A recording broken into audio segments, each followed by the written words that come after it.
Mi hija me señaló la puerta trasera del restaurante y me susurró al oído con un desprecio que me heló la sangre. «Vete de aquí, viejo. Das una vergüenza espantosa delante de mis suegros ricos». Yo miraba fijamente el suelo de mármol pulido de aquel salón exclusivo de Madrid, mientras mis dedos, marcados por 50 años de domar hormigón, ladrillos y estructuras de acero podadas por el sol, se aferraban al borde de la servilleta de hilo fino. En mis bolsillos no llevaba deudas, sino el orgullo intacto de una vida recta y la propiedad legal de 3 inmensos pabellones industriales en el cinturón comercial de la capital, pero ella, encandilada por el brillo ajeno, pensaba que su padre no era más que un estorbo que arruinaba su nueva y sofisticada estética burguesa. Antes de continuar, suscríbete al canal, activa la campanita, porque todos los días tenemos nuevas historias. Deja tu like y cuéntanos en los comentarios desde qué ciudad nos estás viendo. Mi nombre es Alejandro Vázquez y tengo 64 años de edad. Durante toda mi existencia me gané el pan como mestre de obras, un oficio duro que desgasta la espalda y llena las manos de callos profundos, pero que me permitió levantar desde los cimientos una reputación inquebrantable en toda la región castellana.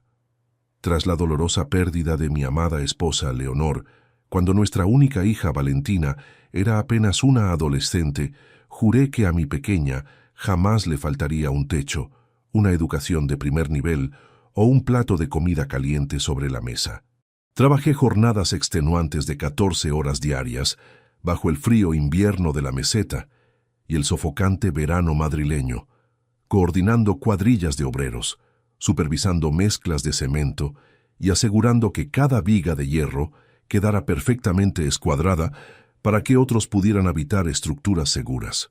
Con el paso de las décadas, no solo acumulé experiencia, sino que logré adquirir con mis ahorros legítimos esos 3 almacenes industriales en el polígono de San Fernando, inmuebles de gran valor comercial que hoy en día representan mi sustento, mi tranquilidad y el patrimonio que pretendía legar a mi descendencia.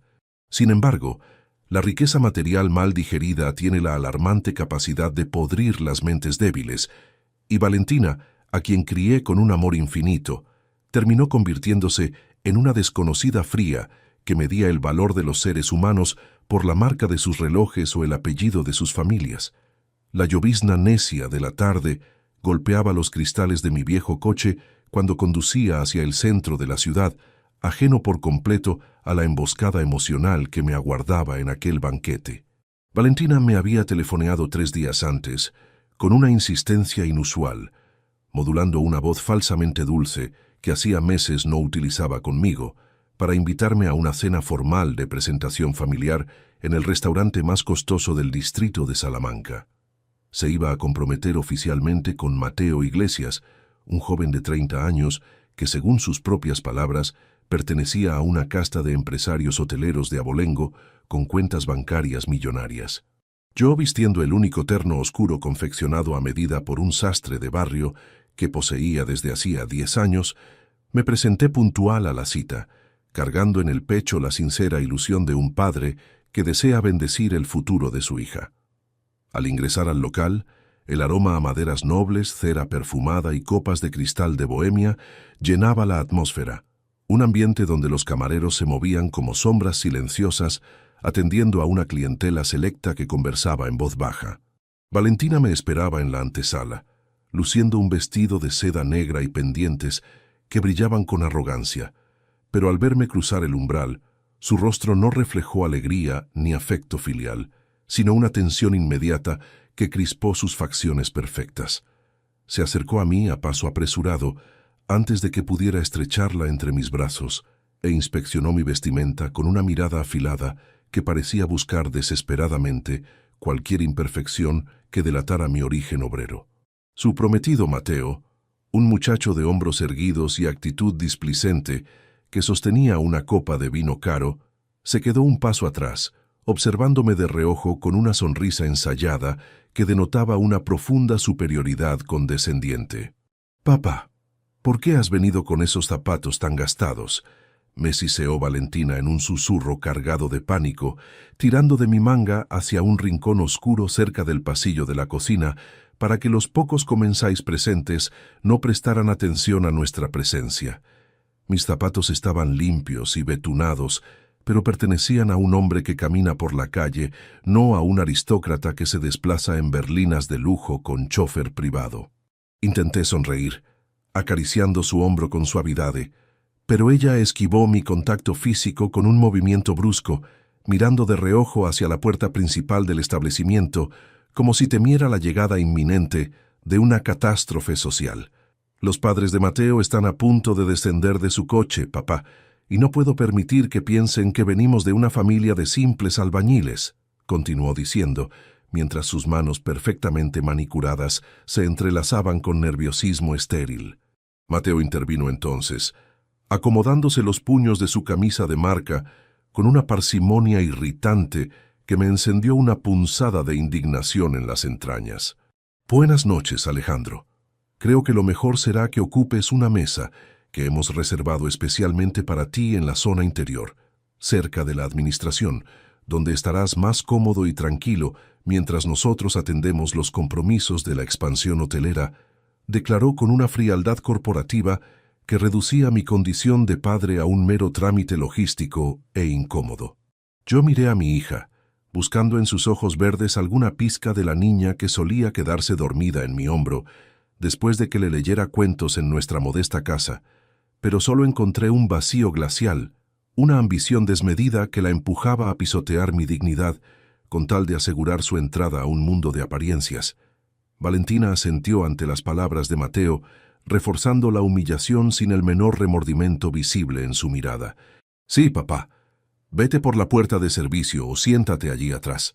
Das una vergüenza horrible delante de ellos. No quiero que tu presencia arruine el negocio más importante de nuestras vidas. Concluyó con un tono tajante que clausuró cualquier intento de réplica. Aquellas frases calaron hondo en mi pecho, no con la ira caliente y destructiva de la juventud, sino con la determinación gélida y sólida de un hombre mayor que sabe exactamente cuánto cuesta construir el respeto y cuán rápido se destruye la lealtad familiar. Mis nudillos calejados, esos que tenían marcas imborrables de herramientas y esfuerzos físicos diarios, se mantuvieron firmes a los costados de mi terno tradicional mientras asimilaba el tamaño de la traición. No grité, no alcancé a maldecir ni provoqué una escena escandalosa que atrajera la atención del personal del restaurante, pues el verdadero poder no necesita elevar el volumen de la voz para hacerse respetar. Simplemente di media vuelta sobre mis talones, sintiendo el peso de mis 64 años en cada músculo, y caminé con paso lento pero firme hacia la salida de aquel edificio señorial, dejando atrás las copas llenas y el aroma a opulencia vacía. Valentina y Mateo exhalaron un suspiro de alivio simultáneo al ver mi retirada silenciosa, convencidos de que el viejo contratista sumiso se marcharía a su hogar a ver pasar las horas en la soledad de su sala de estar, derrotado por sus pretensiones de grandeza. Al salir a la calle, el aire fresco de la noche madrileña me golpeó el rostro, limpiando el rastro del perfume caro que amenazaba con asfixiarme en el interior del local. Me abroché el saco del terno con manos pausadas, saqué las llaves de mi utilitario de 10 años de antigüedad y caminé bajo la fina llovizna que empapaba las aceras de granito. Mientras abría la portezuela, miré de reojo hacia el umbral del restaurante de lujo, justo en el instante en que una berlina negra de alta gama se estacionaba frente a la alfombra roja del acceso principal. De su interior descendió un hombre mayor, de porte distinguido, cabello canoso y gabardina clásica, acompañado de una elegante mujer vestida con un abrigo oscuro de piel fina.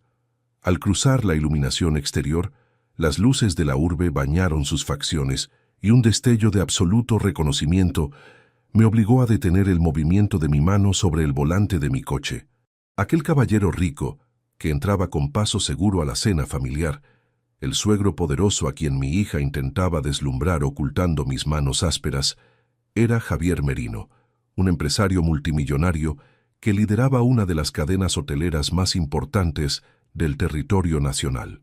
Javier no era un extraño de la alta sociedad para mí. Era el hombre para quien yo había trabajado codo con codo durante más de una década en el pasado, dirigiendo la construcción de sus 3 primeros complejos turísticos cuando su imperio era apenas un proyecto sobre planos de papel de plantilla. Conocía cada faceta de su carácter, sabía cómo gestionaba sus negocios y, sobre todo, recordaba el profundo respeto mutuo que nos unía desde la época en que ambos pisábamos el fango de las obras antes de que la fortuna lo coronara como un titán de la industria.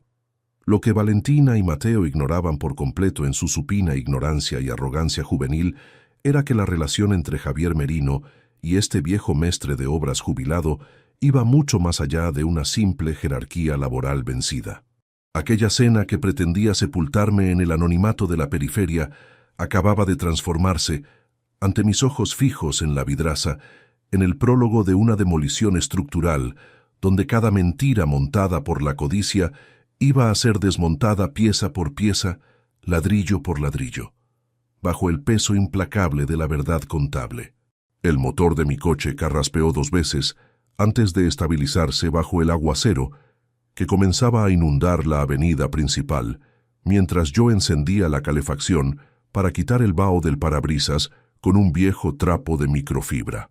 Conduje despacio, sintiendo el tacto frío del volante de plástico entre mis dedos gastados, alejándome de las luces de neón del distrito de Salamanca, con una calma que a cualquiera le habría parecido sospechosa. En el asiento del copiloto descansaba una carpeta de cuero desgastada que contenía los planos originales de los pabellones de San Fernando y los recibos del impuesto sobre bienes inmuebles que yo mismo había liquidado a primera hora del mes pasado.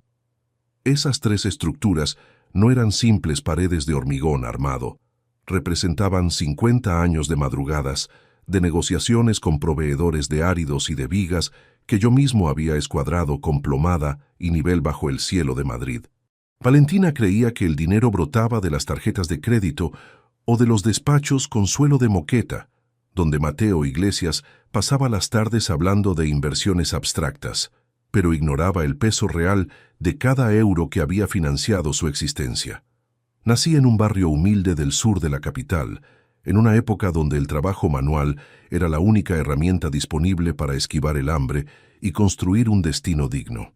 Mi padre, un carpintero de Ribera que me enseñó a respetar el olor de la madera fresca y la nobleza de una línea bien trazada, solía decirme que las manos de un hombre son su verdadera carta de presentación ante el mundo. Cuando cumplí los 14 años, entré como aprendiz en una pequeña empresa de reformas, cargando sacos de yeso de 50 kilos sobre mis hombros adolescentes hasta que la espalda se me endureció como la piedra de granito. Con el paso del tiempo, devorando manuales de construcción técnica por las noches y observando el comportamiento de las estructuras bajo el peso de los años, ascendí a encargado y finalmente a mestre de obras titulado. Los promotores locales sabían que cuando Alejandro Vázquez asumía la dirección de un proyecto, los forjados no cedían, los plazos se cumplían con precisión militar y los materiales empleados eran siempre de la máxima calidad estipulada.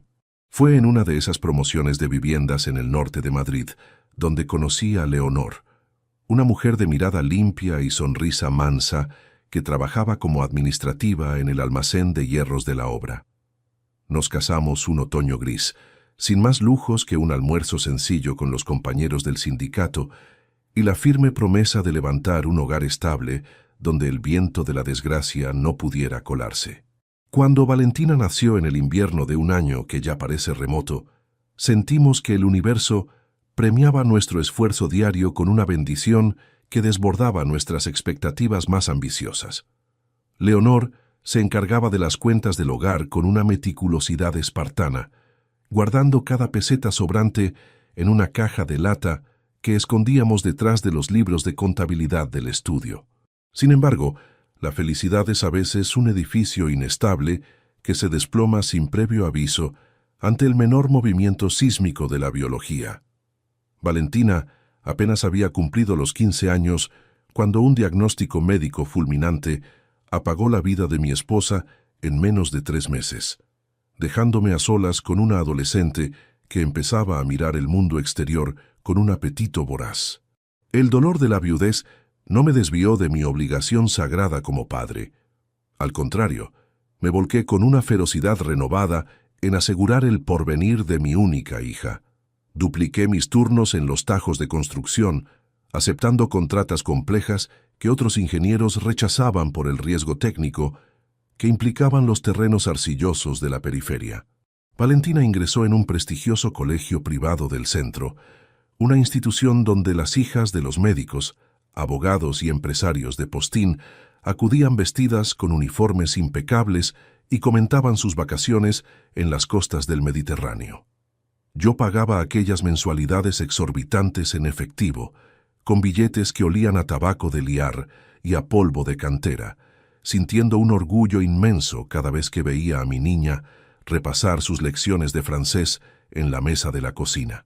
No me importaba vestir el mismo terno oscuro durante una década o manejar un utilitario que requería reparaciones constantes en el carburador, siempre que ella pudiera caminar con la frente en alto entre los vástagos de la burguesia madrileña. Con el transcurso de los años, los frutos de mi constancia laboral comenzaron a materializarse en activos tangibles que iban más allá del sueldo mensual acordado con las constructoras. El propietario de la empresa para la que trabajaba, viéndose acorralado por unas deudas de juego que amenazaban con subastar su maquinaria, me ofreció la compra de 3 pabellones industriales en el polígono de San Fernando, como pago por mis honorarios atrasados. Era un terreno estratégico, un nudo de comunicaciones logísticas que yo mismo había explanado y consolidado con grava densa años atrás, conociendo perfectamente la solidez de sus cimientos.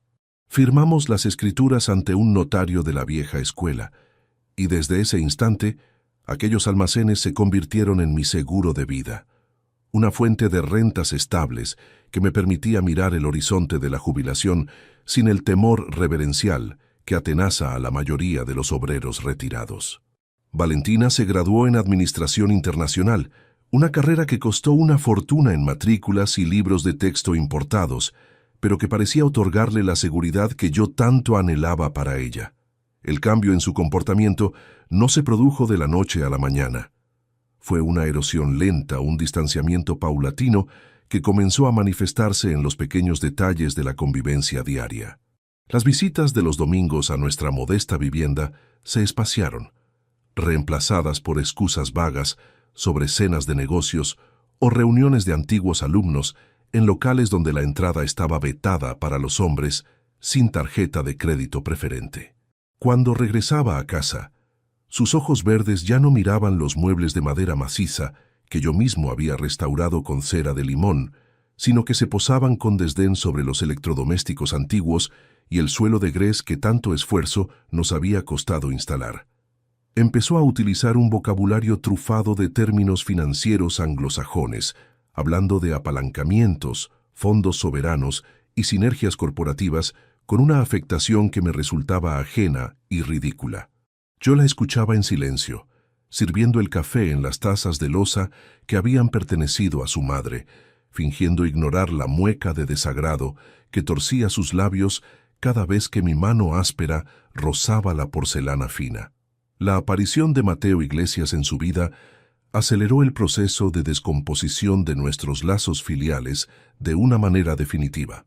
Valentina me lo presentó una tarde de primavera en una terraza de la plaza de Olavide, un encuentro que duró apenas 15 minutos, porque el joven hoteleiro alegó un compromiso urgente con un fondo de inversión extranjero.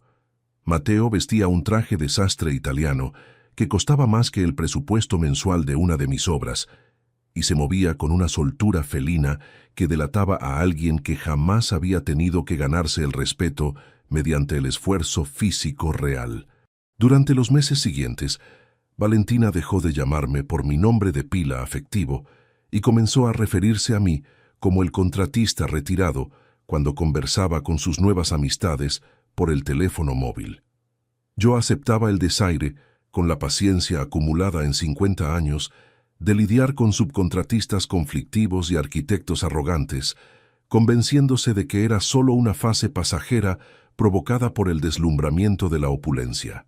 La confirmación del banquete formal de compromiso en el barrio de Salamanca llegó mediante un mensaje de texto escueto, desprovisto de cualquier atisbo de calidez familiar. Valentina especificó la hora exacta y el código de vestimenta con una rigidez que parecía más la orden de un consejo de administración que la invitación de una hija a su progenitor. Me presenté en el restaurante con el terno limpio, los zapatos pulidos y una pluma de oro en el bolsillo interior que había pertenecido a mi padre, dispuesto a ofrecer mi bendición sincera a los futuros esposos. El desenlace de ese encuentro, con mi hija empujándome hacia el callejón de servicio, bajo la premisa de que mis manos calejadas arruinaban su proyección social, fue una lección de realidad que borró cualquier rastro de indulgencia de mi espíritu. Mientras conducía de regreso a mi piso bajo la lluvia pertinaz, sintiendo el frío de la noche colarse por las rendijas de la portezuela, miré fijamente el cuadro de mandos de mi utilitario con una resolución que se endurecía a cada kilómetro. Aparqué el coche frente a mi edificio en la periferia, subí los 3 pisos por las escaleras de terrazo y entré en mi estudio, una habitación pequeña que olía a papel viejo, tabaco de liar y planos de arquitectura archivados. Encendí la lámpara de mesa, saqué la carpeta de cuero del asiento del coche y extraje las copias auténticas de las escrituras de propiedad de los pabellones de San Fernando.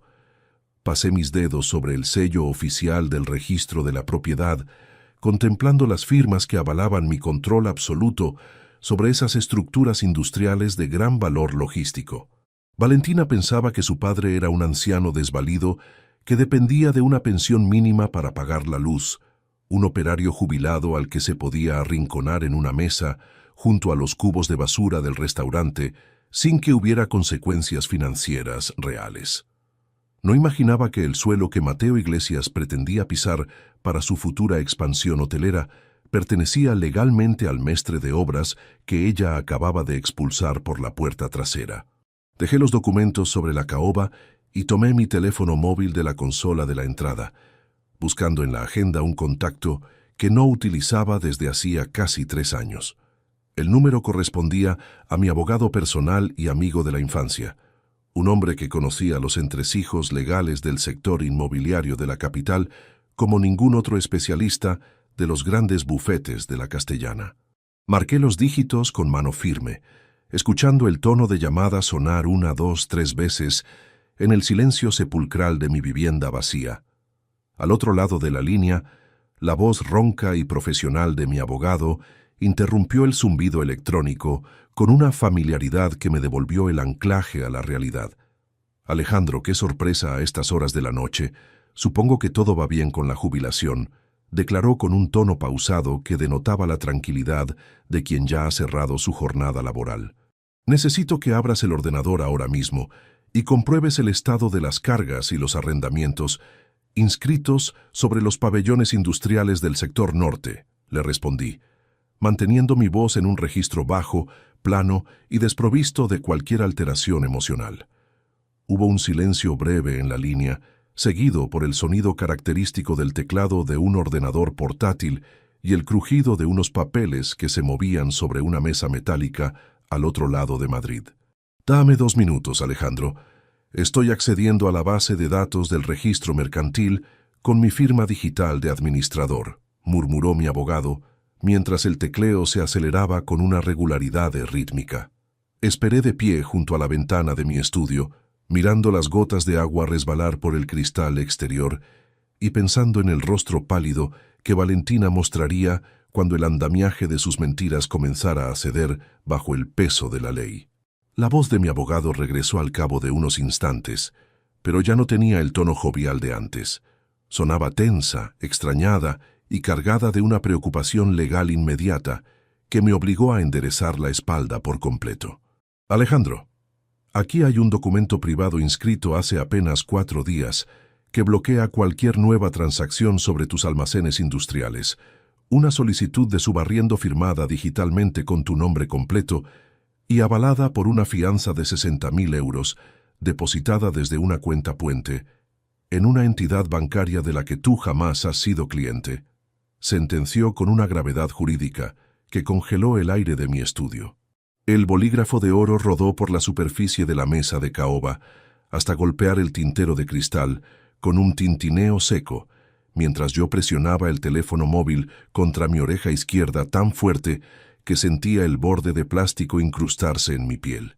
Al otro lado de la línea, el sonido de las páginas de un boletín oficial pasadas de forma apresurada y el zumbido del ventilador del ordenador de mi abogado llenaban el silencio de la estancia. Las palabras que acababa de pronunciar sobre una supuesta firma digital estampada a mi nombre en un documento de subarriendo comercial se clavaron en mi pecho con la precisión de un clavo de acero introducido a golpe de masa. «Repite esa cifra y el nombre de la entidad emisora ahora mismo, Fernando», ordené con un hilo de voz que salía directamente de mi garganta, compacta, desprovista de cualquier titubeo, manifestando la frialdad rígida que siempre utilizaba cuando un encofrado amenazaba con ceder en mitad de una jornada laboral. Escuché el carraspeo incómodo de mi interlocutor, un hombre que había gestionado mis escrituras notariales durante un cuarto de siglo y que conocía perfectamente que yo jamás operaba a través de plataformas informáticas abstractas para gestionar mis pabellones industriales. La fianza de 60.000 euros ha sido ingresada desde una cuenta de depósito abierta en la sucursal de la Plaza de la Independencia, Alejandro, constató Fernando, elevando el tono para mitigar la distorsión de la línea telefónica. El beneficiario final del contrato de usufructo es una sociedad limitada denominada Desarrollos Hoteleros Iglesias, administrada legalmente por un tal Mateo Iglesias, y el documento privado lleva un certificado digital que coincide con tu documento nacional de identidad, emitido hace menos de una semana en las oficinas centrales de la capital. Si tú no has firmado esa autorización de explotación logística para la implantación de sus almacenes de distribución, estamos hablando de un delito penal de falsedad documental de extrema gravedad que podría mandar a los responsables directos a una celda de aislamiento antes de que termine el año judicial. Colgué el teléfono sin despedirme, dejando el aparato sobre los planos técnicos que delimitaban la superficie exacta de mis almacenes comerciales de San Fernando. Mis nudillos, hinchados por el reumatismo y las décadas de manejar herramientas de medición pesadas, golpearon con suavidad la madera fría de la mesa mientras ordenaba las piezas de este rompecabezas de avaricia que Valentina había montado a mis espaldas.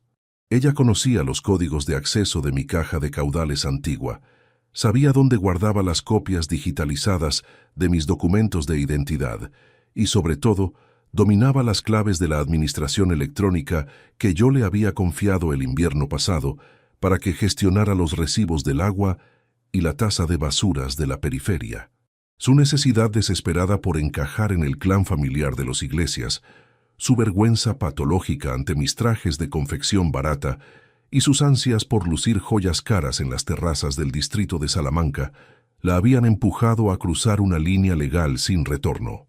No experimenté la necesidad de gritar, ni de arrojar los archivadores contra la pared de yeso de mi estudio, porque los hombres que hemos levantado estructuras de hormigón armado sabemos que la desesperación destruye los cimientos del pensamiento inteligente. Me calcé de nuevo las botas de suela reforzada, tomé la gabardina oscura que aún goteaba por el agua del aguacero exterior y guardé las escrituras originales de la propiedad inmobiliaria en el bolsillo interior de mi chaqueta.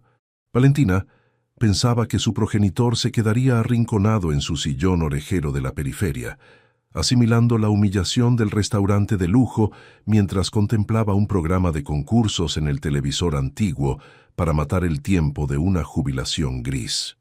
Creía que yo era un operario rústico e ignorante que jamás revisaría los movimientos registrales de sus almacenes, un viejo dócil al que se le podía robar el sustento de su vejez para financiar el banquete de bodas de una aristocracia de cartón piedra. Bajé las escaleras de terrazo con paso firme, ignorando el ascensor ruidoso del edificio, y salí de nuevo a la calle donde la llovizna de la madrugada empezaba a limpiar los restos de hollín del asfalto madrileño. Subí a mi utilitario de 10 años, arranqué o motor con una sola vuelta de llave y puse rumbo hacia el nudo logístico del norte, el polígono industrial de San Fernando, donde se erguían las 3 estructuras metálicas que concentraban el conflicto comercial de mi familia.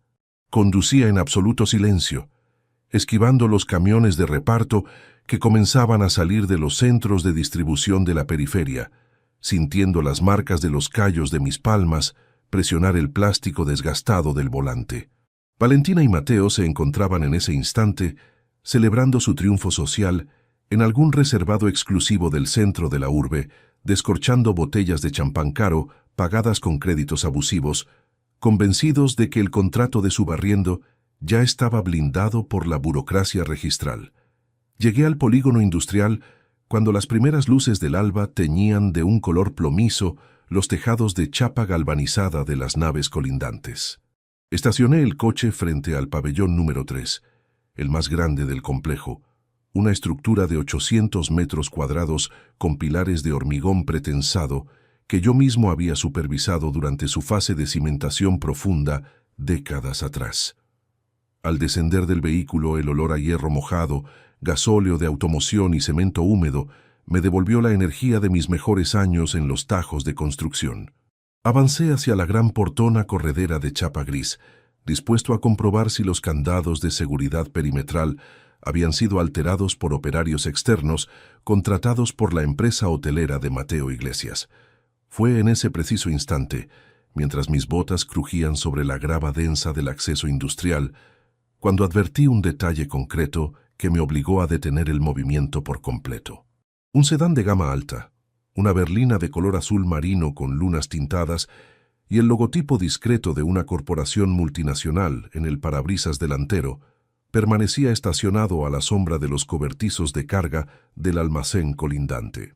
El motor del vehículo estaba apagado, pero el humo blanco que salía de forma intermitente por el tubo de escape delataba que alguien permanecía en su interior, resguardándose del frío de la mañana madrileña mientras vigilaba los accesos de mi propiedad inmobiliaria. Me acerqué con cautela, manteniendo mi cuerpo oculto detrás de la hilera de contenedores metálicos de escombros, fijando mi mirada en la matrícula del coche para memorizar los caracteres alfanuméricos que identificaban al conductor misterioso. Al llegar a una distancia de apenas 5 metros, la ventanilla del piloto descendió unos centímetros, dejando escapar el aroma denso de un cigarrillo de tabaco rubio de importación y el sonido sutil de una conversación telefónica que se desarrollaba en el habitáculo. La voz que resonaba en el interior de la berlina no pertenecía a un vigilante jurado de los polígonos industriales, ni a un transportista autónomo esperando la hora de apertura de los muelles de carga. Era el tono pausado, educado y categórico de Javier Merino, el magnate hotelero y antiguo socio de mis años de juventud, el mismísimo hombre rico a quien mi hija Valentina intentaba deslumbrar, ocultando mis manos ásperas de albañil jubilado. Javier hablaba con alguien utilizando el sistema de manos libres del vehículo, gesticulando con una mano enjollada mientras sostenía un documento impreso sobre el volante tapizado de cuero fino. Quiero que compruebes la titularidad catastral real de esas naves comerciales antes de que abran las oficinas del juzgado de guardia.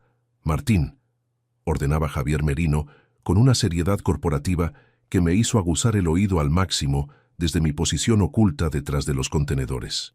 Mi hijo Mateo me ha entregado anoche un precontrato de arrendamiento logístico, firmado supuestamente por Alejandro Vázquez, un mestre de obras retirado al que conozco perfectamente desde hace 30 años y del que sé de primera mano que jamás vendería sus activos patrimoniales sin consultarme directamente a mí. Sospecho que esos 2 muchachos están intentando cometer un fraude corporativo, utilizando la identidad de un anciano para desviar los fondos de la ampliación hotelera hacia una sociedad instrumental que han registrado en un paraíso fiscal de las Antillas.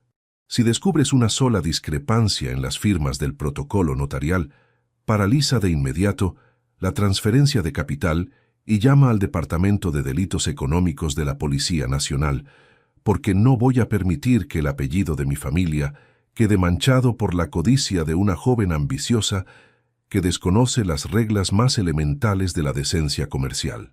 Escuché el clic metálico de la llamada finalizada en el interior del coche, seguido por un suspiro profundo de Javier Merino, quien dejó caer la cabeza hacia atrás sobre el reposacabezas de su asiento, mirando al vacío a través del cristal delantero empañado por la humedad de la llovizna. Yo permanecía inmóvil en la penumbra del muelle de carga, sintiendo el frío del metal de los contenedores traspasar la tela de mi gabardina tradicional, asimilando la magnitud del conflicto que estaba a punto de estallar en el seno de nuestras respectivas familias. Valentina no solo me había humillado y desterrado hacia la cocina del restaurante para proteger su falsa fachada de opulencia. También estaba arrastrando a Mateo hacia un abismo delictivo que destruiría sus carreras profesionales antes de que pudieran pronunciar los votos matrimoniales en el altar. Salí de mi escondite con paso lento, permitiendo que el ruido de mis botas sobre la grava alertara a Javier de mi presencia física en el polígono industrial. Al verme avanzar bajo la luz grisácea del amanecer, el hoteleiro abrió los ojos de par en par, apagó el cigarrillo en el cenicero de la consola central y abrió la portezuela de su berlina con un movimiento apresurado que delataba su absoluta sorpresa. Descendió del coche, se ajustó la gabardina clásica de lana fina y caminó hacia mí con los brazos abiertos, olvidando por completo el protocolo rígido que utilizaba ante los ministros y los directores de las entidades de crédito de la Castellana. «Alejandro, por el amor de Dios, ¿qué estás haciendo aquí a estas horas de la mañana?», exclamó Javier Merino, estrechando mi mano calejada con una firmeza que disipó cualquier duda sobre el respeto que sentía por mi trayectoria laboral. «Anoche busqué tu mirada en el banquete del restaurante de Salamanca, porque Mateo me había dicho que asistirías como invitado de honor, pero Valentina me aseguró con total desparpajo que habías tenido que marcharte de urgencia debido a un ataque severo de reumatismo que te impedía mantener la compostura en público. Dime la verdad, viejo amigo. ¿Qué demonios está sucediendo con los contratos de explotación de tus pabellones industriales? Porque tengo sobre mi regazo un documento privado que apesta a falsificación desde la primera hasta la última línea». Miré fijamente los ojos cansados de Javier Merino, sosteniendo las escrituras oficiales de los almacenes entre mis dedos firmes, sabiendo que las próximas palabras que salieran de mis labios activarían un proceso de auditoría legal que demolería el porvenir de mi única hija sin posibilidad de reconciliación futura.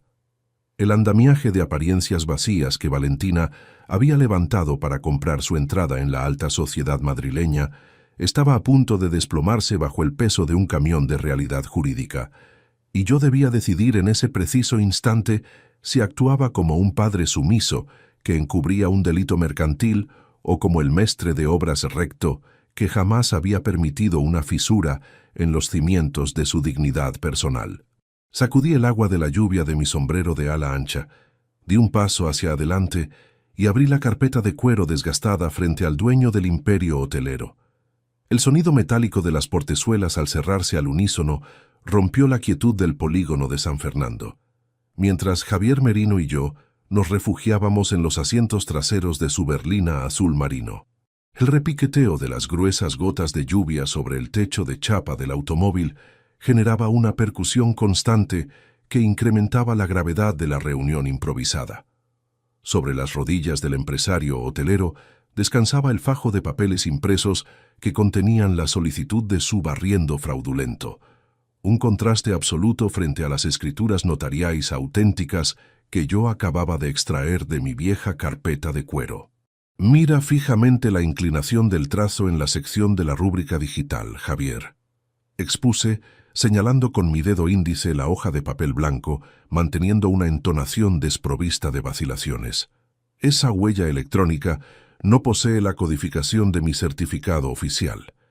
Emitieron una clave temporal, utilizando una dirección de correo secundaria que jamás ha pertenecido a mis registros contables». Javier Merino deslizó su mano enjollada sobre la superficie del documento, ajustándose las gafas de lectura con un movimiento pausado que denotaba cómo procesaba la información jurídica. Sus ojos recorrieron las cláusulas del usufructo logístico, deteniéndose en el apartado donde se estipulaba que Desarrollos Hoteleros Iglesias obtenía el control total de mis almacenes comerciales durante un periodo de 10 años sin posibilidad de rescisión anticipada. El semblante del magnate hotelero se mudó a un tono ceniciento, manifestando una decepción tan profunda que sus hombros, habitualmente erguidos ante los consejos de administración, se encorvaron de golpe. Es una copia idéntica de las plantillas de contratación de mi propia corporación, Alejandro, murmuró Javier con un hilo de voz áspero, doblando el folio con manos temblorosas que reflejaban la indignación de quien descubre la traición en su propia alcoba. Mateo tuvo acceso a los formatos maestros de auditoría la semana pasada, alegando que necesitaba repasar los protocolos de expansión para el proyecto del norte.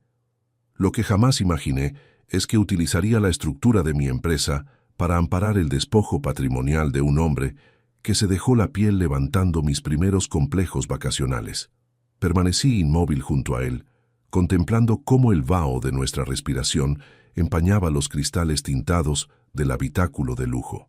No había espacio para los lamentos paternales ni para la compasión estéril hacia los jóvenes que celebraban su audacia en los reservados del centro madrileño. Valentina me había arrojado con desprecio hacia el callejón de servicio del restaurante de Salamanca, bajo la premisa de que mi presencia arruinaba la pulcritud de sus ambiciones burguesas. Creía que este viejo contratista jubilado se limitaría a encogerse de hombros en su modesta vivienda de la periferia, aceptando el exilio familiar mientras ellos edificaban un imperio sobre los cimientos de una falsificación penal. Anoche, cuando tu hija se acercó a nuestra mesa presidencial, su actitud me resultó artificialmente afectada, continuó relatando Javier, fijando su mirada en el cuadro de mandos iluminado del vehículo. Insistía de forma machacona en que tú eras un terrateniente ausente que prefería delegar las decisiones mercantiles en las mentes jóvenes de la nueva generación. Mateo asentía a cada frase, presionando de forma sospechosa la firma de las transferencias de capital para la supuesta fianza de los pabellones comerciales. Me pareció tan inusual que decidí suspender el protocolo de la cena formal, abandonar el hotel de Salamanca de madrugada y venir en persona a comprobar el estado real de estas infraestructuras. El alba terminaba de perfilar las siluetas grises de las naves colindantes, inundando el polígono de San Fernando con una claridad fría que desnudaba la realidad industrial del entorno. Miré mis palmas calejadas, esas herramientas biológicas que habían fraguado mi destino peso a peso, ladrillo a ladrillo, sintiendo una resolución de acero consolidarse en mis entrañas. La lección de carácter que Valentina y Mateo Iglesias estaban a punto de recibir no provendría de una pataleta emocional en una cena de bodas, sino del funcionamiento inexorable de la ley mercantil y mercantilista de este país. Fernando, mi abogado de confianza, ya ha iniciado el rastreo de la IP, desde la cual se validó el certificado gubernamental temporal. Declaré rompiendo la tregua del silencio, guardando mis escrituras originales de nuevo en el bolsillo de la gabardina tradicional. La solicitud se tramitó el martes por la tarde desde una red inalámbrica doméstica registrada en el distrito de Chamberí. Es el domicilio particular del apartamento que tú mismo le costeas a tu hijo Mateo. Javier Merino asintió de forma tajante. Extrajo su propio dispositivo de telefonía móvil de la gabardina clásica y marcó un número de extensión interna de su departamento jurídico perimetral. Su voz regresó al registro autoritario que infundía temor reverencial en las salas de juntas de la capital, desprovista de cualquier concesión afectiva hacia su propio vástago. Martín, cancela de forma fulminante la orden de emisión del Fondo Patrimonial de Dotación Matrimonial que habíamos preparado para el enlace de Mateo, ordenó el hoteleiro con una frialdad corporativa que cortó el aire del habitáculo. Bloquea las tarjetas de representación de la compañía asociadas a su cuenta de operaciones y convoca una reunión de urgencia con el notario del protocolo principal en nuestras oficinas centrales a las 10 en punto de la mañana. Quiero los extractos de las cuentas de desarrollos hoteleros Iglesias de los últimos 6 meses sobre mi mesa antes de que abran las ventanillas del registro mercantil. El empresario colgó el aparato con un golpe seco, clavando sus ojos canosos en los míos, con una gravedad que sellaba una alianza indestructible entre dos hombres formados en el rigor del trabajo duro. Alejandro, esos muchachos han cometido el error fatal de confundir la prudencia de los viejos constructores con ignorancia técnica, sentenció estrechando mi brazo con una firmeza que trajo a mi memoria los días en que calculábamos la resistencia de los forjados de hormigón. Valentina quería proyectar una imagen de abolengo y dinero viejo, desterrando al mestre de obras que le dio la vida. Pero hoy va a descubrir el verdadero precio de la infamia familiar. Descendimos de la berlina de alta gama bajo la llovizna pertinaz que continuaba lavando las aceras de hormigón del polígono industrial. Javier Merino regresó al asiento del conductor de su berlina, arrancó el motor de alta cilindrada con un susurro grave y enfiló la avenida de salida hacia el centro financiero de Madrid. Por mi parte, caminé con paso lento hacia mi utilitario antiguo, sintiendo el peso de mis 64 años transformarse en la energía necesaria para coordinar la demolición jurídica de una gran mentira. Conduje de regreso a mi inmueble de la periferia con una calma glacial que gobernaba cada uno de mis movimientos automovilísticos. Aparqué el coche frente al edificio de terrazo, subí las escaleras sin mirar el buzón y entré en mi despacho para encender el ordenador de mesa y esperar el informe definitivo de Fernando. Las horas se arrastraban con la parsimonia de un fraguado de cemento en un invierno húmedo, mientras las pantallas reflejaban las columnas de datos fiscales que delimitaban las actividades de Valentina. A las 9 de la mañana, una notificación de correo electrónico parpadeó en el monitor, rompiendo la monotonía del estudio con un sonido agudo. El mensaje provenía del bufete de mi abogado e incluía un archivo anexo con el sello de la auditoría bancaria de urgencia que habíamos solicitado sobre las cuentas particulares de mi hija. Al abrir la carpeta digital y desglosar el historial de los movimientos bancarios de Valentina de los últimos trimestres, mis ojos fijos en los números se entrecerraron con una fijeza absoluta. La magnitud del fraude iba mucho más allá de una simple falsificación de firma para amparar el subarriendo logístico de las naves del norte. En los extractos oficiales figuraba un desvío continuado de fondos líquidos mediante autorizaciones notariales falsas que Valentina había tramitado utilizando los poderes de gestión menores que yo le otorgué el año pasado.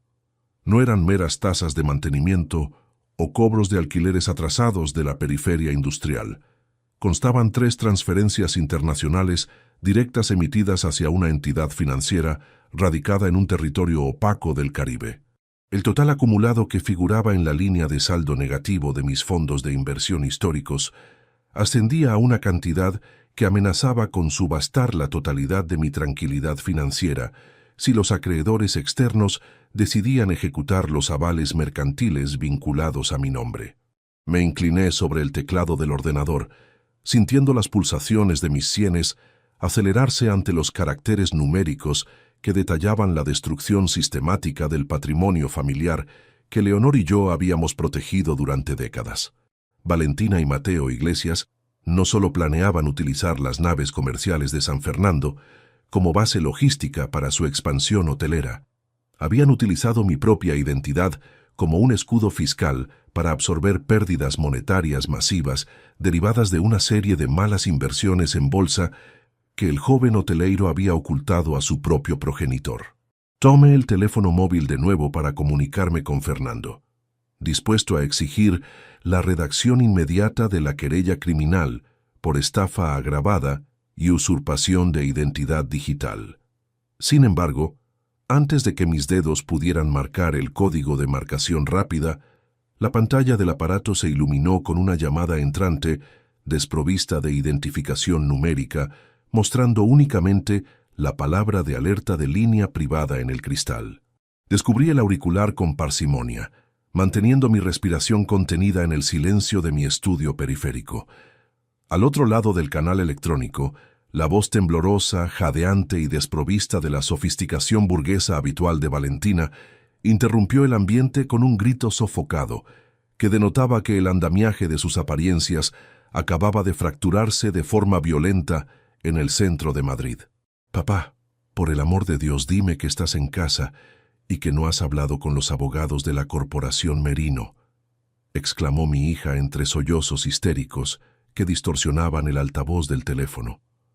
Hay 3 patrullas de la policía judicial apostadas en la entrada del apartamento de Mateo y acaban de comunicarnos una orden de registro civil de urgencia vinculada a las escrituras de tus almacenes del norte. Dime que todo es un malentendido de la gestoría, papá, porque el secretario personal de Javier Merino está subiendo las escaleras en este momento con unos papeles notariales en la mano y su rostro parece el de un verdugo dispuesto a destruir nuestras vidas ante los ojos de todo el vecindario. La vibración del teléfono móvil cesó de golpe cuando presioné el botón de colgar, dejando el pequeño despacho sumido en un silencio denso, donde solo se escuchaba el zumbido del monitor que mostraba las auditorías fiscales de Valentina. Me levanté de la silla de madera, desabroché los puños de mi camisa gris y caminé hacia la ventana para contemplar los tejados mojados de la periferia, mientras la llamada de mi hija seguía resonando en las paredes de la estancia. Valentina ya no era la muchacha engreída que pretendía darme lecciones de etiqueta burguesa en el restaurante de Salamanca. Ahora era una mujer acorralada por el peso de sus propios fraudes notariales.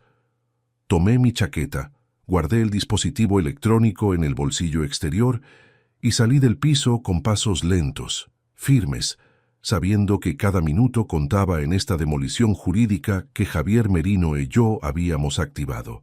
Fernando, mi abogado, me esperaba en la planta baja a bordo de su coche, con un fajo de carpetas Manila que contenían los registros detallados de los movimientos financieros ilegales de Desarrollos Hoteleros Iglesias. Al subir al vehículo, el olor a cuero viejo y tabaco de liar de mi acompañante me trajo a la memoria las viejas batallas sindicales que habíamos librado juntos en los años 80, cuando la honestidad se defendía con la misma fuerza que un encofrado de hormigón. Hemos conseguido el bloqueo cautelar de las cuentas asociadas al certificado digital apócrifo, Alejandro, declaró Fernando mientras enfilaba la berlina hacia el Paseo de la Castellana, donde se ubicaban las oficinas centrales de la Corporación Merino.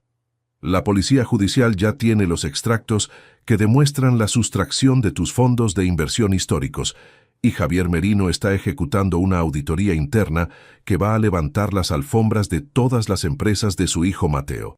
Valentina creía que los viejos maestros de obras éramos piezas decorativas a las que se podía arrastrar hacia la puerta de servicio de un local de lujo sin que hubiera consecuencias legales reales, pero hoy descubrirá que la ley no entiende de estéticas burguesas. Llegamos al edificio corporativo a las 10 en punto, una estructura masiva de cristal y acero que se alzaba hacia el cielo plomizo de Madrid como un monumento al poder económico bien consolidado. En la última planta, en una sala de juntas revestida de maderas nobles que ofrecía una panorámica total del distrito financiero, Javier Merino nos esperaba flanqueado por su jefe de seguridad y 2 asesores jurídicos de su máxima confianza. Sobre la mesa de reuniones descansaban 3 ordenadores portátiles abiertos y una montaña de documentos fiscales que desnudaban las operaciones opacas de los futuros esposos. El semblante del magnate hotelero reflejaba una rabia contenida, una determinación fría que me confirmó que el andamiaje afectivo hacia su vástago se había roto por completo tras descubrir el despojo patrimonial. Siéntate, Alejandro, porque los datos que nos acaban de remitir desde la sucursal del Caribe superan cualquier previsión de fraude mercantil que hayamos barajado esta madrugada, murmuró Javier, indicándome una silla de piel con un gesto de la mano que delataba su profunda fatiga emocional. Mateo no solo utilizó tu firma para falsificar el usufructo logístico de tus almacenes de San Fernando. Coordinó con Valentina el desvío de 2.800.000 euros pertenecientes al fondo de reserva de mi propia cadena hotelera. Registraron una serie de empresas pantalla utilizando tu documento nacional de identidad como administrador único, convirtiéndote a ojos del fisco en el responsable directo de una quiebra fraudulenta de dimensiones catastróficas. Escuché el informe de los peritos en silencio, contemplando cómo las columnas de pérdidas monetarias parpadeaban en las pantallas digitales con una fijeza absoluta. Valentina había usado la confianza que Leonor y yo depositamos en ella para transformarme en un escudo legal que absorbiera el impacto de las deudas bursátiles de Mateo Iglesias.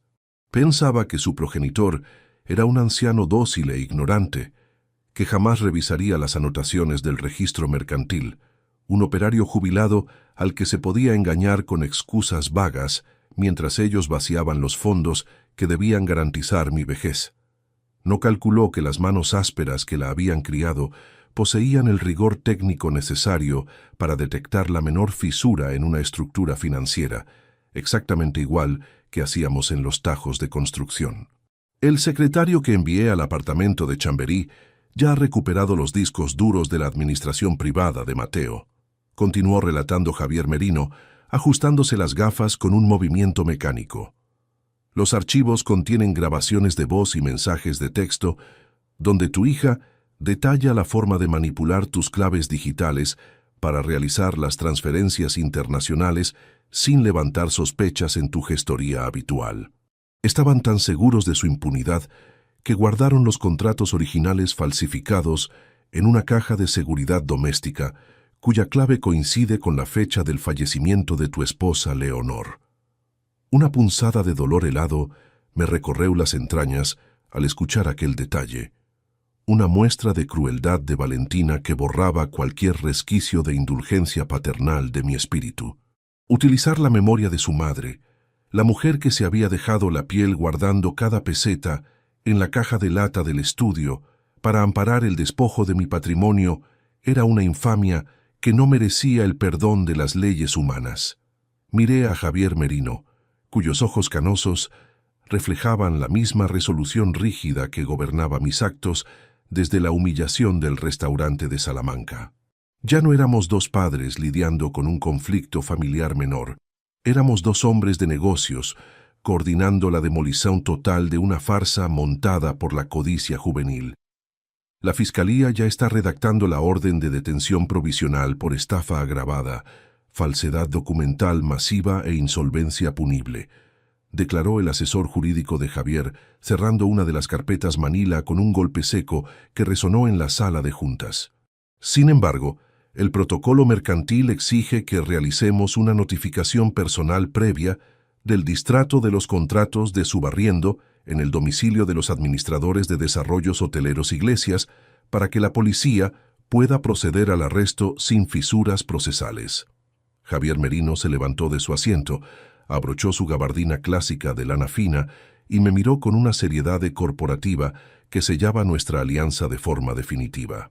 Alejandro, ha llegado el momento de entregarles la factura real de sus actos a esos dos muchachos, sentenció, tomando los documentos de anulación contractual que sus abogados habían preparado durante la mañana.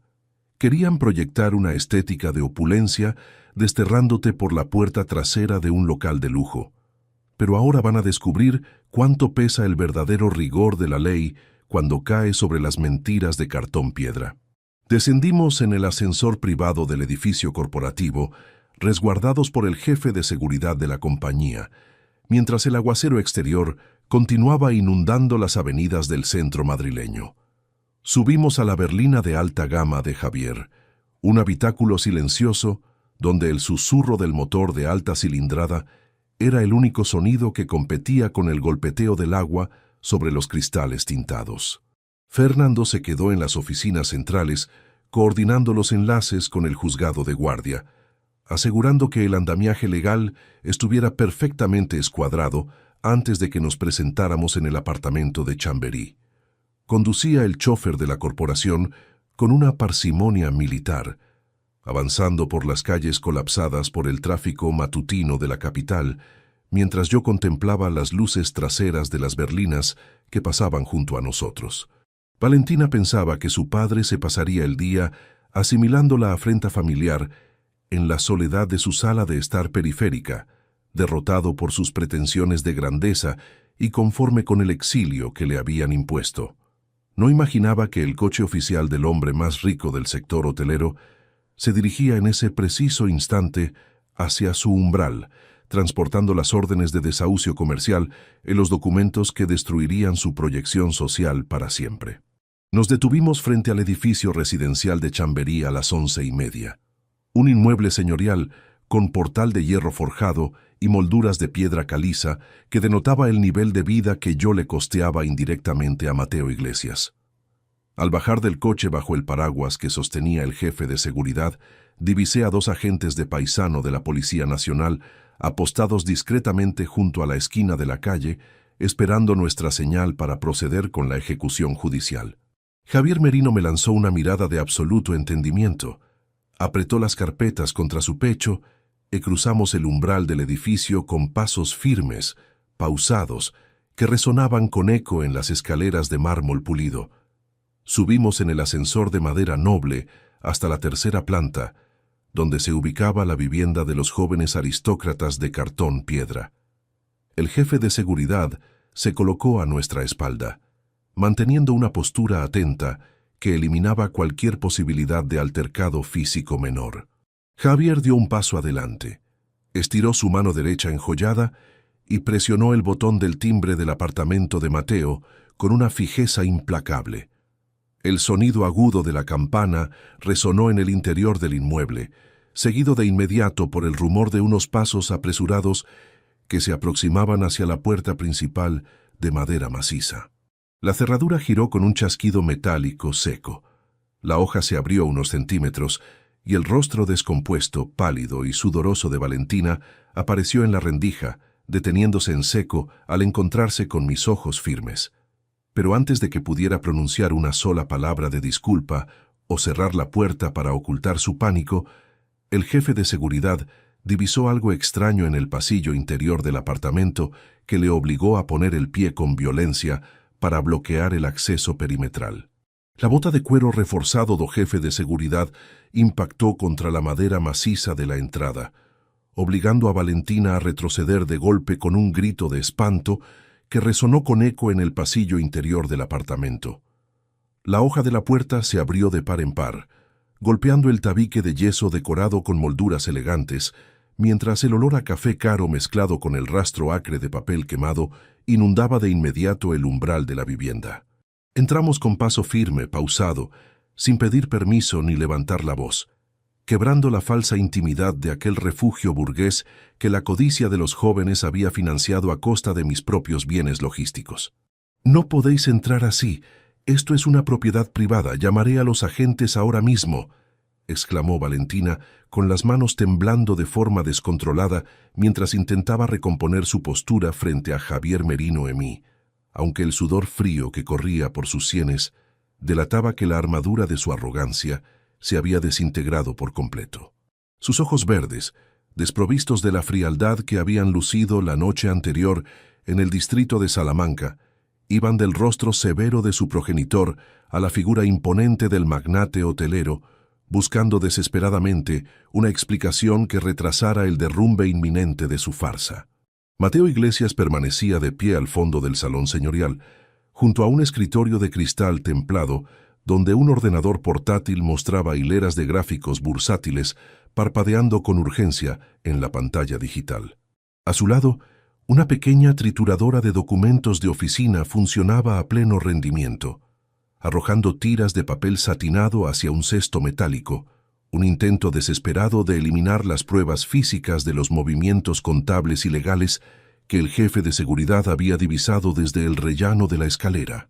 Al vernos avanzar con la escolta corporativa, el joven aristócrata de cartón piedra apagó el interruptor del aparato con un manotazo brusco, palideciendo hasta adquirir el color de las paredes de cal de la estancia. «Apaga ese monitor de inmediato y apoya las palmas sobre la mesa, Mateo», ordenó Javier Merino con una entonación gélida, desprovista de cualquier matiz de afecto paternal, que cortó en seco el intento del muchacho de cerrar la tapa del ordenador de mesa. El empresario avanzó con paso lento. Extrajo las carpetas Manila que contenían los informes detallados de la auditoría de urgencia y las arrojó sobre la superficie de cristal con un impacto seco que hizo vibrar las tazas de porcelana fina dispuestas para el desayuno. La diversión financiera de Desarrollos Hoteleros Iglesias ha concluido de forma definitiva esta mañana y tu firma digital ya no posee validez en ninguna entidad bancaria del territorio nacional. Contemplé el lujo desmedido que adornaba cada rincón de aquella sala de estar de Chamberí. Alfombras tejidas a mano, lámparas de diseño de importación, cuadros de firmas cotizadas que proclamaban una opulencia que Valentina pretendía blindar, desterrando a su propio padre hacia la puerta de servicio del restaurante. Mis dedos ásperas, esos que guardaban las cicatrices indelebles de 50 años, de lidiar con el cemento en las estructuras de hierro bajo el sol de Madrid, se mantuvieron firmes a los costados de mi terno oscuro mientras asimilaba el desorden fiscal de los jóvenes. Mi hija me miró, las lágrimas acudiendo a sus ojos en un intento mecánico de activar mi compasión paternal, esa misma indulgencia que yo le había profesado desde la muerte de mi amada Leonor. «Papá, por el amor de Dios, escúchame». Mateo estaba pasando por una situación desesperada con los acreedores de la bolsa. Solo necesitábamos un aval temporal para consolidar la ampliación hotelera del norte. Sollozó Valentina, dando un paso hacia mí con los brazos tendidos, buscando el amparo del mestre de obras dócil que ella pensaba que jamás se rebelaría contra los deseos de su única descendencia.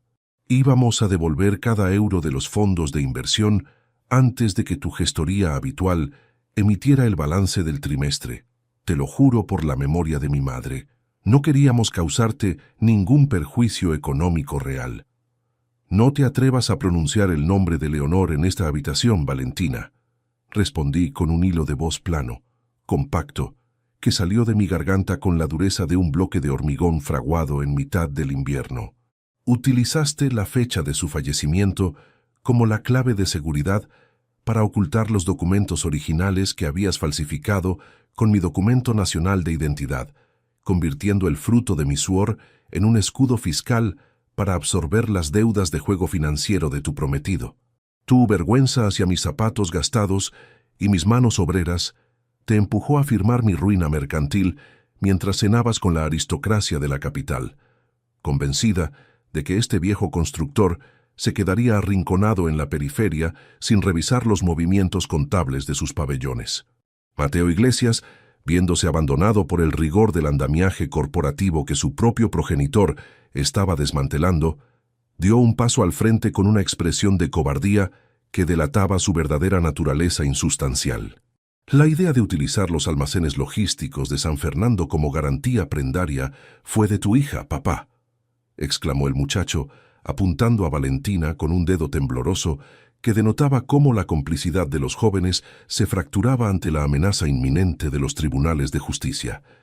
Ella me aseguró que tú jamás te enterarías de las transferencias internacionales porque ni siquiera sabías cómo acceder a la administración electrónica de las cuentas corrientes particulares. Yo solo buscaba una sinergia comercial para salvar la división hotelera de la familia.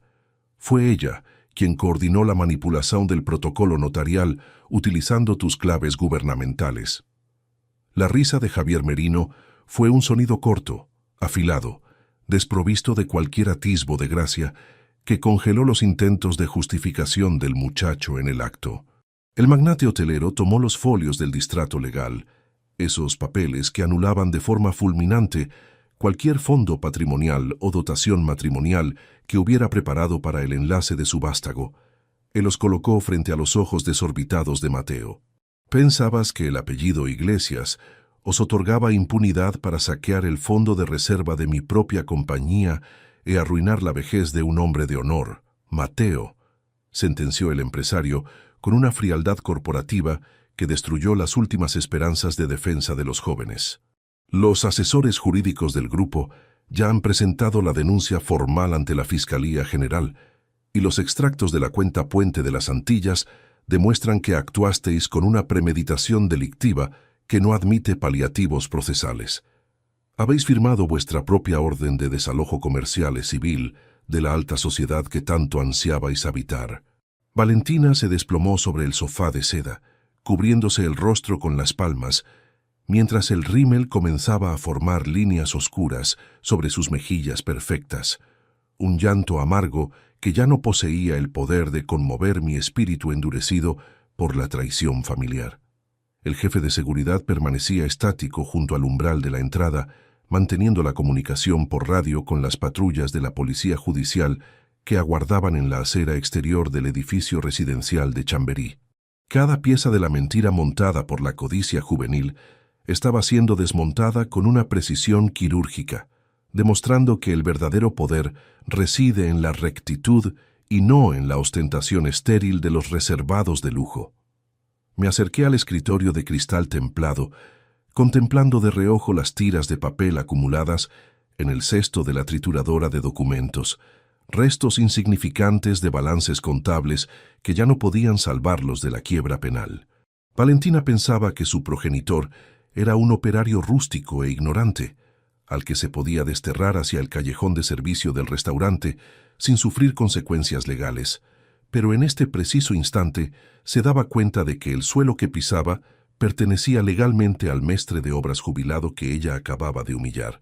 Javier Merino tomó su gabardina clásica, miró a su hijo con una severidad que clausuró cualquier posibilidad de reconciliación futura e hizo una señal inequívoca al jefe de seguridad para que permitiera el acceso de las autoridades judiciales que esperaban en la planta baja. Los pasos firmes de los agentes de la Policía Nacional comenzaron a resonar en las escaleras de mármol del edificio, aproximándose con la parsimonia de un verdugo que viene a ejecutar una sentencia inapelable sobre los fraudes de los muchachos. Fue en ese segundo de máxima tensión, mientras Valentina alzaba la mirada suplicante hacia mí, cuando un aviso acústico urgente parpadeó en la pantalla del ordenador portátil de Mateo, revelando un dato oculto en los discos duros de desarrollos hoteleros Iglesias que ninguno de nosotros había previsto en la auditoría de la mañana.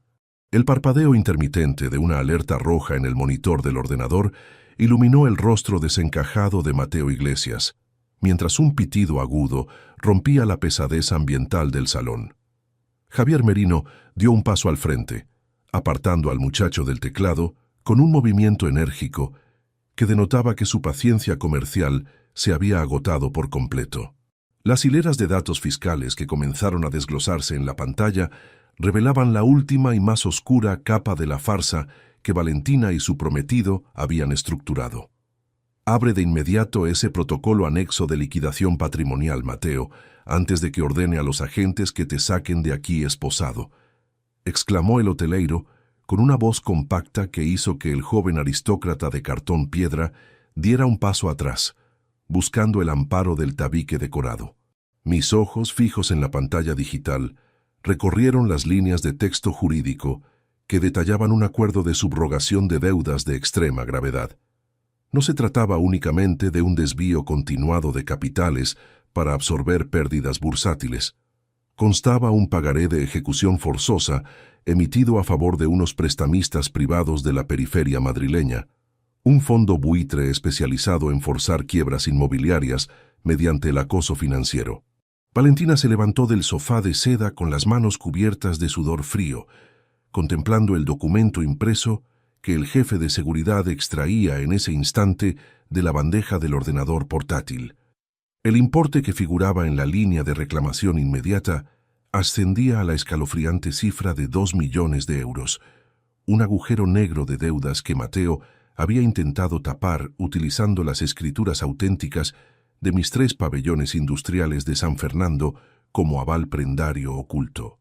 Mi hija, cuya ambición desmedida la había empujado a pisotear mi dignidad en el restaurante de Salamanca para impresionar a su nueva familia, acababa de descubrir que se encontraba atrapada en una red criminal mucho más profunda de lo que sus pretensiones burguesas le permitían entender.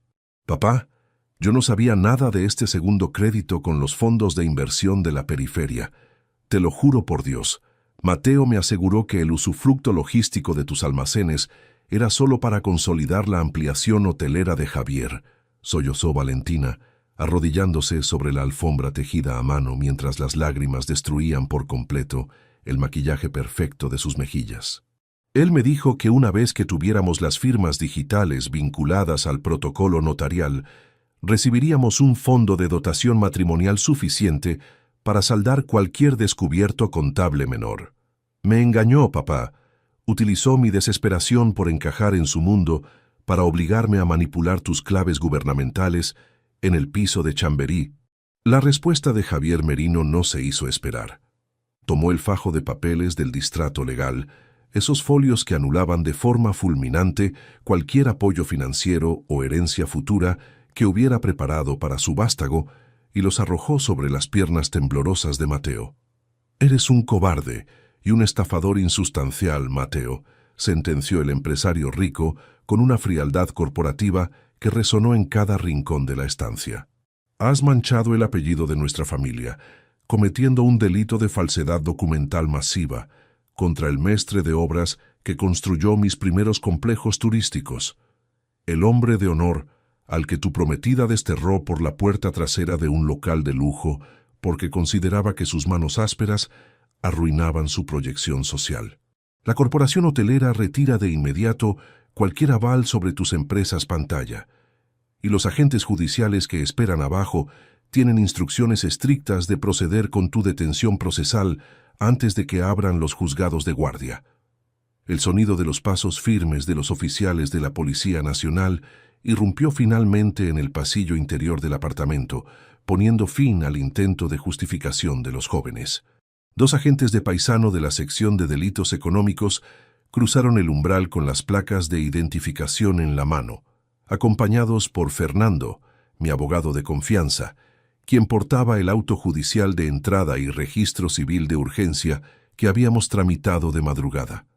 El clic metálico de las esposas apretándose alrededor de las muñecas de Mateo Iglesias fue un sonido seco, definitivo, que pareció succionar el poco aire que quedaba en aquella sala de estar burguesa.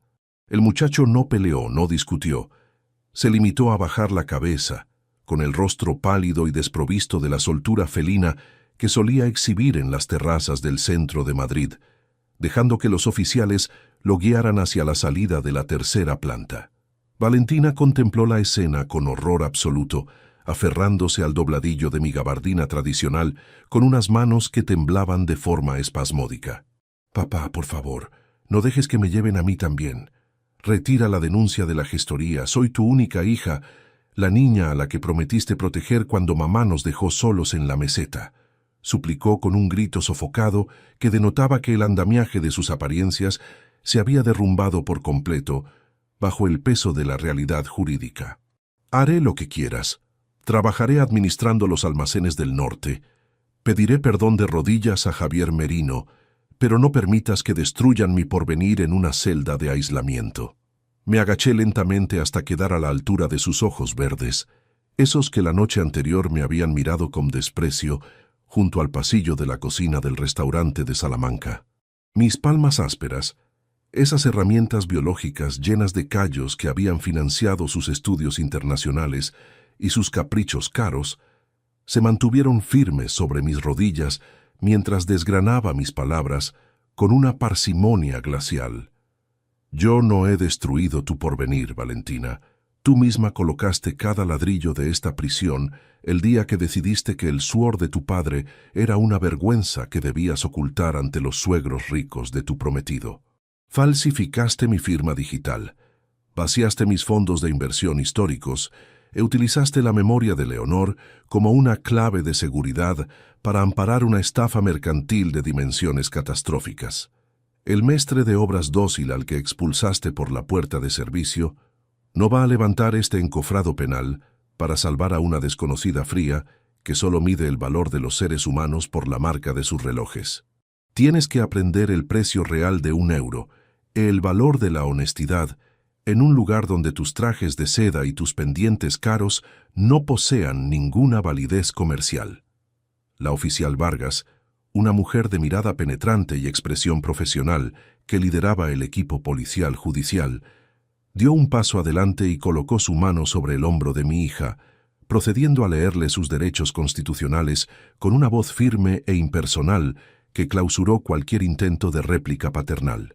«Valentina Vázquez, queda usted bajo arresto por los presuntos delitos de conspiración para la estafa agravada, falsedad documental masiva en documento mercantil y usurpación de identidad digital autorizada», declaró la agente mientras extendía los grilletes mecánicos hacia las muñecas de la muchacha.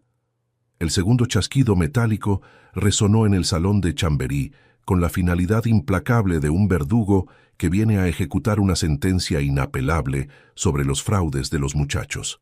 Javier Merino observó la detención en absoluto silencio, con el semblante rígido de un emperador que acaba de mutilar una rama podrida de su propio imperio para salvaguardar el honor del apellido familiar. El chofer de la corporación hotelera comenzó a recoger los ordenadores portátiles y los archivadores fiscales que contenían las pruebas definitivas del desvío monetario hacia las Antillas, asegurando que la cadena de custodia civil quedara blindada antes de presentarse ante el juzgado de guardia. Valentina caminó hacia la puerta principal, arrastrando los pies con la cabeza gacha y el cuerpo encogido sobre sí mismo, escoltada por la oficial Vargas hacia el ascensor de madera noble que la transportaría directamente al subsuelo de la realidad penal.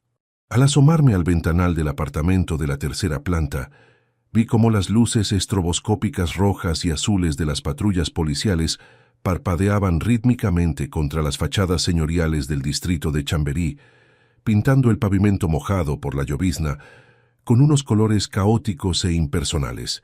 Los vecinos del vecindario se congregaban en la acera exterior, observando con curiosidad morbosa cómo los vástagos de la supuesta alta sociedad madrileña eran introducidos en la parte trasera de las berlinas policiales con los rostros cubiertos por sus gabardinas de marca. La caída del castillo de naipes que Valentina había edificado sobre la mentira y el despojo patrimonial de su progenitor acababa de consumarse ante los ojos de toda la urbe. Javier Merino se acercó a mí, se ajustó los puños de su abrigo de lana fina y me tendió su mano derecha enjollada con un gesto que sellaba un pacto indestructible de respeto mutuo nacido en el fango de las antiguas obras. Hemos cumplido con nuestra obligación contable, Alejandro, pero el precio de la auditoría ha dejado nuestras mesas familiares vacías para el resto de nuestros días, murmuró el magnate hotelero con una gravedad que caló hondo en mi pecho cansado por el esfuerzo de la jornada. Vente conmigo a las oficinas centrales de la Castellana.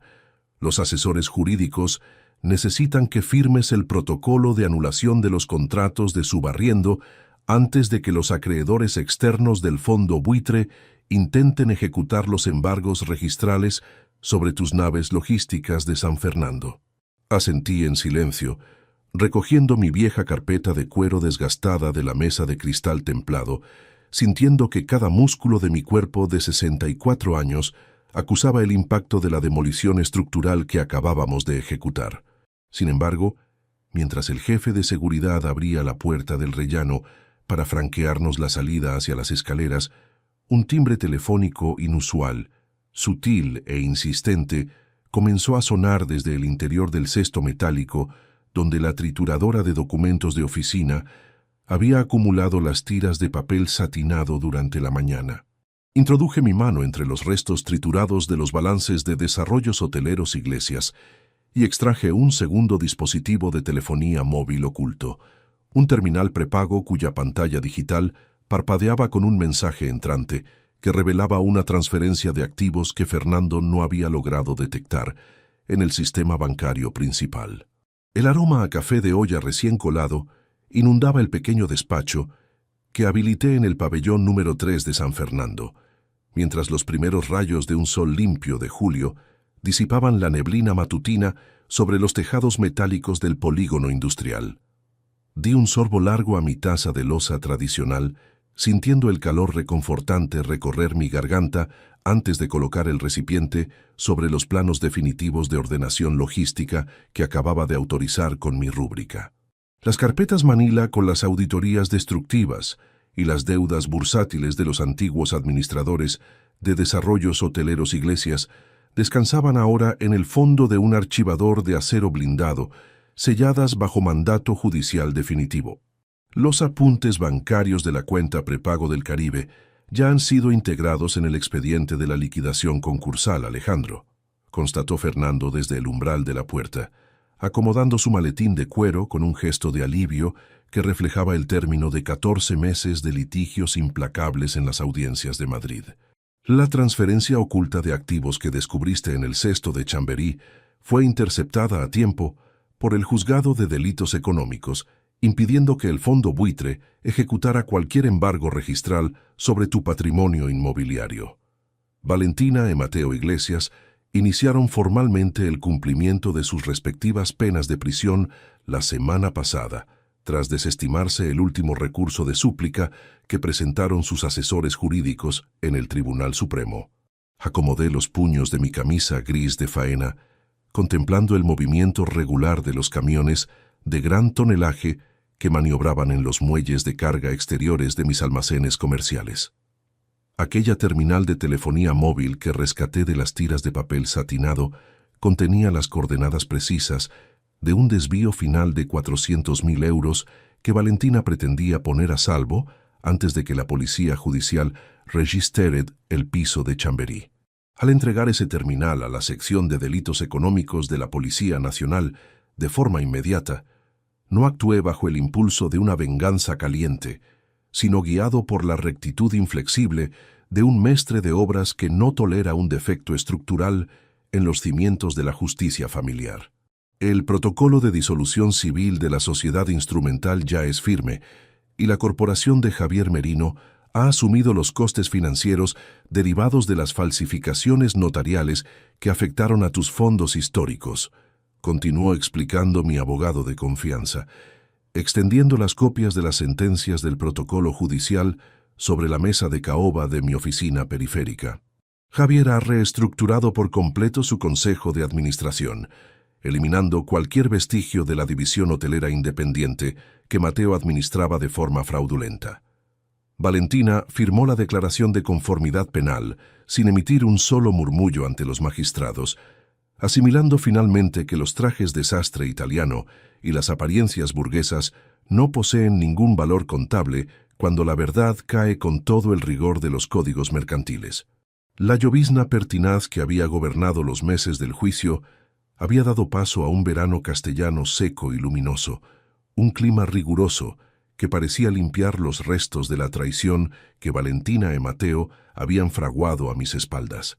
Mi hija, que me había empujado hacia el callejón de servicio del restaurante de Salamanca, bajo la premisa de que mis manos calejadas y mis zapatos gastados arruinaban su proyección social, se encontraba ahora vistiendo el uniforme reglamentario en un centro penitenciario de la periferia de la capital, desprovista de sus pendientes caros y de sus ambiciones de cartón piedra. Cumpliría una condena efectiva de 8 años de reclusión por falsedad documental masiva e insolvencia punible, una lección de carácter y realidad dictada por los tribunales que ninguna indulgencia paternal habría logrado implantar en su espíritu corrompido por la codicia juvenil. Antes de desvincularme por completo de los trámites carcelarios, tomé la resolución firme de visitarla una última vez en la sala de locutorios del penal, resguardado detrás del cristal de visión unilateral que separaba a los internos de las visitas autorizadas. Valentina apareció escoltada por una funcionaria judicial, luciendo un aspecto demacrado, el cabello recogido de forma tosca y un overol gris que le colgaba holgado del cuerpo, una estampa sensorialmente opuesta a la sofisticación artificial que exhibía en los reservados de lujo del centro madrileño. Sostuvo el auricular de plástico con dedos temblorosos, pegando su frente contra la mampara acrílica surcada de arañazos, mientras las lágrimas comenzaban a formar hilos limpios sobre sus facciones desprovistas de cosméticos. «Papá, por el amor de Dios, dime que no me vas a dejar abandonada en este infierno de cemento. No puedo soportar el aislamiento de las noches ni el desprecio de las internas», sollozó mi hija con un hilo de voz áspero que delataba el quebranto absoluto de su altivez burguesa. «Mateo me ha culpado de todas las transferencias internacionales ante el juez de vigilancia. Sus abogados han bloqueado cualquier comunicación privada conmigo para salvar el honor de su apellido corporativo. Retira los cargos mercantiles de la gestoría contable. Te lo suplico por la memoria de mi madre Leonor. Permíteme regresar a nuestra modesta vivienda de la periferia a empezar de cero contigo».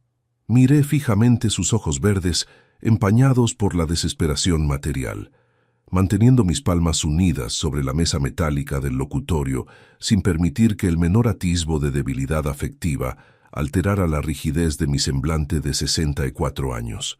Yo te perdoné la misma madrugada que descubrí el despojo patrimonial en el polígono industrial, Valentina, pero mi perdón no posee la capacidad de anular las actas de una sentencia judicial firme, declaré con una entonación plana, compacta, que salió de mi garganta con el peso del granito pulido. No te perdoné por una consideración hacia tus llantos mecánicos, sino por una necesidad absoluta de blindar mi propia paz interior y liberar mi mente del veneno de tu infamia familiar.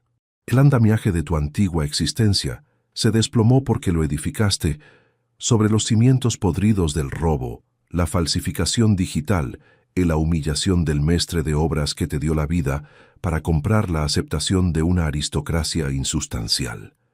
Valentina golpeó el cristal con los nudillos, un sonido sordo que se extinguió en el acto bajo la mirada atenta de la funcionaria de prisiones. Soy tu única hija, papá. No puedes ser tan cruel de desheredarme y borrarme del testamento del protocolo contable por un error de juventud bursátil, exclamó entre espasmos histéricos que distorsionaban el altavoz del teléfono perimetral. Las herencias se ganan con el respeto, el sudor de la frente y la decencia comercial, virtudes que tú decidiste arrojar a los cubos de basura del restaurante de Salamanca para proteger una estética vacía. Concluí levantándome del taburete de anclaje, guardando mis gafas de lectura en el bolsillo de mi chaqueta tradicional. Cumple tu condena con dignidad. Mantén la cabeza gacha ante las leyes mercantiles y aprende el valor real de un trozo de pan ganado con honestidad en el patio de talleres de este penal. Tienes que construir tu propio destino desde los cimientos profundos, porque la casa que yo edifiqué para ti la redujiste a escombros con la firma de una estafa mercantil agravada. Colgué el auricular metálico en su soporte de pared sin mirar hacia atrás, ignorando los gritos desgarradores de Valentina que golpeaban la mampara acrílica mientras la funcionaria judicial la sujetaba del brazo para conducirla de regreso a la galería de aislamiento. Salí del centro penitenciario hacia la luz cegadora del verano madrileño, respirando el aire limpio de la meseta con una ligereza pectoral que no experimentaba desde la aciaga cena formal del distrito de Salamanca. El camión de la realidad contable había aplastado los delirios de grandeza de los muchachos, devolviendo el equilibrio legal y moral a las estructuras de nuestras vidas. Establecí la Fundación Constructores Vázquez 2 meses después de que los tribunales dictaran el auto de prisión definitivo sobre los bienes de desarrollos hoteleros Iglesias. Invertí los 500.000 euros recuperados del desvío internacional de las Antillas no en fondos abstractos de inversión bursátil, sino en dotar de herramientas técnicas, becas de estudio y recursos médicos a los obreros jubilados, carpinteros y albañiles de la periferia sur que se habían dejado la salud levantando los rascacielos de la urbe. Era mi forma de honrar el legado calejado de mi padre y la memoria de mi amada Leonor, demostrando que el dinero limpio debe servir para consolidar la dignidad de los trabajadores y no para amparar el parasitismo estéril de una juventud ambiciosa. Mi viejo coche utilitario roncaba con suavidad mientras enfilaba la autopista del norte hacia el centro logístico de San Fernando, con mi tabla de apuntes y mis planos perimetrales descansando en el asiento del copiloto. Había rechazado las ofertas de compra millonarias de los grupos hoteleros internacionales que pretendían adquirir mis 3 naves comerciales para sus redes de distribución regional. Prefería gestionarlas yo mismo, manteniendo mis manos ocupadas y mi conciencia tranquila en el día a día de mi retiro activo. Al llegar al recinto industrial, el silbato de los almacenes colindantes anunció la pausa del mediodía, interrumpiendo el trajín de las carretillas elevadoras y las grúas puente de la zona logística. Me apoyé contra el cofre de metal de mi utilitario, desenvolviendo un bocadillo sencillo envuelto en papel de aluminio arrugado y destapando el termo de café negro que yo mismo preparaba cada madrugada en mi cocina periférica. Al levantar la vista hacia la obra de condominios de lujo que se edificaba justo en la parcela frontal del polígono, divisé a un grupo de peones de la construcción salir por la reja perimetral de chapa gris, buscando un rincón de sombra bajo los andamios de hormigón armado para tomar su almuerzo. Llevaban chalecos de seguridad amarillo fosforescente, manchados de yeso, botas de seguridad raspadas por el polvo del cemento húmedo y cascos de protección que reflejaban el impacto del sol castellano. Entre la cuadrilla de operarios manuales que cargaban tablones de madera e barrían los cascotes de las vigas metálicas, un muchacho de hombros encorvados y rostro profundamente bronceado por las jornadas extenuantes detuvo su marcha para limpiarse el sudor de la frente con el dorso de la mano. Su porte felino y arrogante había desaparecido por completo, reemplazado por la musculatura magra y dura de un operario que se gana el pan de cada día, mediante el esfuerzo físico real bajo el rigor de los tajos de construcción. Era Mateo Iglesias, que había obtenido un régimen de tercer grado penitenciario condicionado al desempeño de trabajos comunitarios forzosos de peonaje industrial para restituir parte de los daños fiscales ocasionados a la corporación de su padre. Nuestras miradas fijas se cruzaron a través de los 50 metros de calzada transitada que separaban mi nave comercial del esqueleto de hormigón del nuevo edificio. Dejé de masticar mi almuerzo barato, sosteniendo el termo caliente entre mis dedos calejados mientras esperaba cualquier reacción de odio, cualquier grito de reproche o ademán de soberbia por parte del joven aristócrata derrocado. Sin embargo, Mateo Iglesias no levantó la voz, ni hizo el menor intento de ocultar sus herramientas de medición o sus manos cubiertas de polvo de ladrillo ante los ojos de su antiguo mestre de obras.